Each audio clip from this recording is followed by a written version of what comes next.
Hello mga ka-boarding, nagluto nga pala kami ng masarap na merienda at itry nyo din to kung meron din kayo nito sa inyong mga bahay-bahay. Perfect na pang merienda mga ka-boarding. Timing na timing nga mga ka-boarding ang hinog na lang kadini sa aming bahay. Nga sabi ko kay mother at kay King King ay umpisihin na at para may pang merienda. Ring hinog na lang nga pala mga ka-boarding ay galing pa dun sa aming mga lola-lola doon sa may ibaba. Bale mga ka-boarding, isang buong lang nga pala re. Yung kalahati ay hinog at yung kalahati naman ay hilaw pa kaya hindi na pa kinabangan. Sabi ko nga kay mother ay lagyan ulit ng plastic at baka sakaling mahinog. At habang hinihiwalay nga nila yung buto nung langkay, sabi ko nga itabi at para malaga, baga at masarap din papakin yan. At kapag yung mga buto-butong yan inailaga mo at inilapag mo sa lamisa, maya-maya ubos na din iyan. Habang inaasikaso nga nila mother yung langka doon, ay inisikaso ko na rin aring hinog na saging at saka kamote. Bale mga kaboarding, ito na nga pala yung langkang nahimay nila doon kanina. At nung maihanda na nga mga kaboarding yung aming gagamitin, ay inihanda ko na rin at nagpakulo na rin ako ng gata din sa kuwale. Habang nagpapakulo nga ako ng gata din ni mga kaboarding, ay sabi ko nga ay isa lang na din yung mga butong na himay kanina. So yun nga mga kaboarding, habang kumulo na nga yung gata, saka ko naman inilagay aring hinog na saging. At sinunod ko na nga rin palang inilagay dyan yung hinog na langka.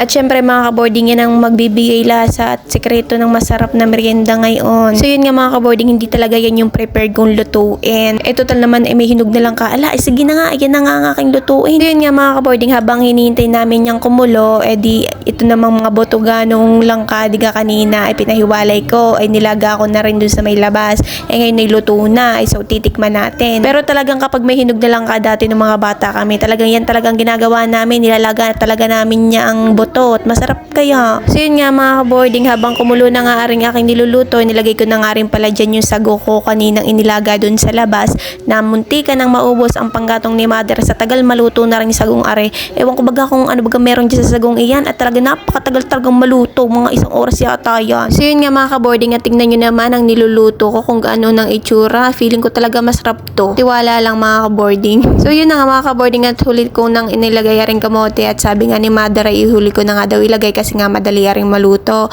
At kung ari unang nyo pang inilagay, nako po baka nagkalasog-lasog na bago pa maluto lahat. Noong medyo nga maluto-luto na yung kamote mga kaboarding, ay nilagyan ko na rin ng asukal. Depende sa inyo mga kaboarding kung gaano karaming asukal ang inyong ilalagay. Kung gusto niyo naman ay 25% sugar, 50% sugar, 75% sugar, naging milk tea yarn. So yun nga mga kaboarding, ari iintayin lang kumulo uli at kapag yung gata ay medyo creamy-creamy na, nakatulad na niyan, ay pwede na yung hanguin at pwede na kayong kumain. At hanggang dito na lang ang pang video ng ari. Sana'y nagustuhan nyo. Bye-bye!